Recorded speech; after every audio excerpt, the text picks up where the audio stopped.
Leisure travel may be making a comeback, but one airline is having a tough time getting off the ground this week. Hi, everyone. I'm Angi Gonzalez with your Money on One.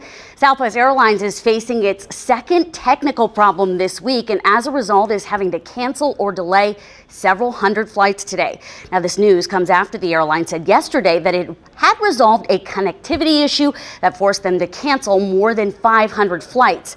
According to reports from the company, they maintain that the technical issue has been fixed, but there is still, quote, a small number of cancellations and delays across our network as we continue working to resume normal operations. And speaking of travel, the online travel company TRIPADVISOR is hedging its bets that more people are going to be traveling in the months ahead. The company announced this morning that they were launching something called TRIPADVISOR Plus. It's going to cost consumers in the U.S. $99 a year for access to travel savings and other perks. And from planes to automobiles, General Motors is positioning itself to increase spending on production of electric and autonomous vehicles, a full 35% more than they were planning to when they first announced their plans late last year.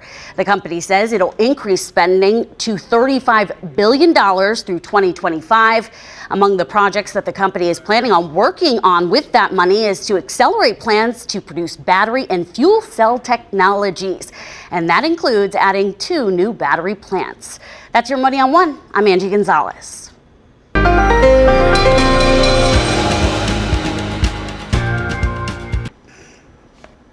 The markets take a hit after news from the Fed that interest rates could go up almost a year before they were expected to. I'm Angi Gonzalez with your Money on One. Let's take a look at the numbers at the closing bell. The Dow down 265 points, the Nasdaq down 33, S&P down 22. And in part, those numbers the result of an announcement from the Federal Reserve that it is raising inflation expectations and is accelerating its timeline for increasing interest rates. Back in March, the Federal Open Market Committee said that there wouldn't be any increases until 2024, and now they're saying they could come as early as 2023. The Fed also raised its headline inflation expectations a full percentage point than they predicted in March to 3.4%. Meantime, a new report finds that Americans are starting their own businesses at a record rate this year. The U.S. Census Bureau reports that 2.5 million new business applications were filed for this year alone. That already is more than half of the businesses that were formed in all of 2020. Americans are changing up their wardrobes and going out to eat more. That's according to the latest retail sales report from the U.S. Census Bureau.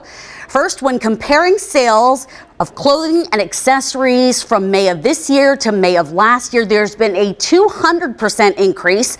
Sales at bars and restaurants between those two time periods is up 71%.